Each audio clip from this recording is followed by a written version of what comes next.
हुए हैं और विपक्ष अपनी मर्यादा का उल्लंघन करते हुए लगातार राष्ट्रहित को सर्वोपरि न रख के अपना पुराना नीति जातिवाद, संप्रदायवाद और यहाँ तक कि ऐसा बोल बोले कि जो पाकिस्तान की अखबारों की सुर्खियां बनता है। देश में जब एक ऐसा समय हो जो चुनौती का, उसमें सबकी एकजुटता ये प्राथमिकता होती है और प्रधानमंत्री जी को साधुवाद इस बात का है कि उन्होंने सभी राजनीतिक दलों के प्रतिनिधियों को दुनिया के देशों में भेजा और इस बात की भी बधाई है कि जो भी हमारे प्रतिनिधि, चाहे वो विपक्ष के ही क्यों ना हो, उन्होंने भारत की स्थिति का बहुत अच्छी तरीके से प्रस्तुतिकरण किया है। इधर कुछ दिनों से विपक्ष दुख में अपनी पार्टी का सुख की तलाश कर रहा है। वो कार्यक्रमों के आधार पर नहीं, वो अपनी नियत के आधार पे नहीं, वो मोदी जी की नियत पूछ रहे हैं। मैंने तो उनसे कहा कि मोदी जी की नियत पाक साफ है, यानी मेरे इस वक्तव्य पे हमारे विपक्ष के एक नेता का बयान था कि पाक साफ, मेरा तो आज से पवित्र से था, लेकिन उन्होंने कहा, आपने कहा पाक साफ, तो हमने कहा अगर ये भी है नियत तो इसमें कोई आपत्ति नहीं है, क्योंकि पाक जो है नापाक हरकतें जब तक आतंकी की घटनाओं की करेगा, अब भारत उसको माफ नहीं करेगा। ये भारत की नीति बनी है और माननीय प्रधानमंत्री जी के नेतृत्व में जो 11 साल हैं, ये विकसित भारत का अमृत काल है। ये सेवा, सुशासन, गरीब कल्याण के दृष्टि में जहां 27 करोड़ लोगों को गरीबी की रेखा से ऊपर उठाने वाला है, वहां नई शिक्षा नीति देने वाला है, वहां आत्मनिर्भर भारत वाला ये देश अब अपने हथियारों से, ब्रह्मोस मिसाइल से या विभिन्न प्रकार के अन्य सिस्टम से, वो चाइना और अमेरिका जैसे देशों के द्वारा बनाए गए हथियार जो पाकिस्तान प्रयोग करता है,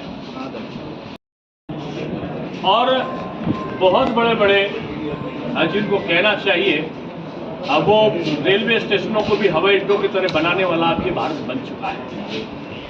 भारत अब याची नहीं है, भारत अब दाता के रूप में 120 देशों को कोरोना ऐसे संक्रमण काल में अपने यहाँ की 2-3 वैक्सीन को देने वाला दाता बना है। कांग्रेस के शासन काल का वो सड़ा हुआ लाल रंग का गेहूं आयात करने वाला देश नहीं बना है। अब आयात को ज्यादा बढ़ा के हम बिजनेस को संतुलन करने वाला देश बने। और कल आपने देखा कि आज उत्तर प्रदेश एक रोजगार सृजन वाला, रोजगार दाता वाला देश बना है, प्रदेश बना है। कोई मुझे पूछ रहा था कि आपको सरकार के बारे में कहना है तो क्या कहेंगे?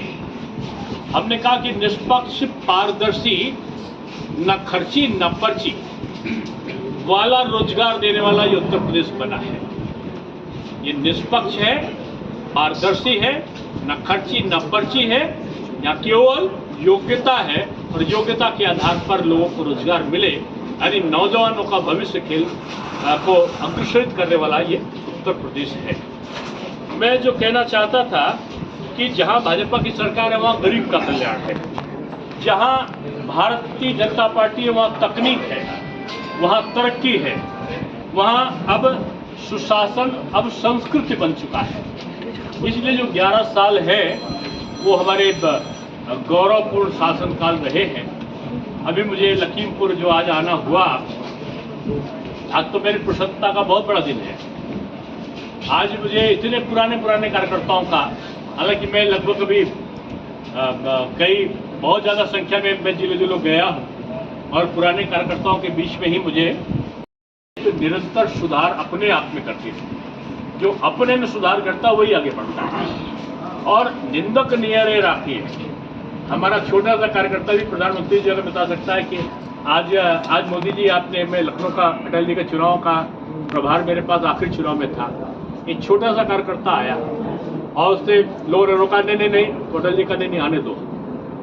क्या है? बोला मैं वार्ड का अध्यक्ष हूँ। तो उनका बताओ, बोला अटल जी आज आपने ठीक नहीं बोला। उन्होंने कहा क्या ठीक नहीं बोला? बोले कि आप आज धीरे धीरे बोल रहे थे, आज आपने जोर से लड़कारना चाहिए। उनका अच्छा अगले बार लड़कारो।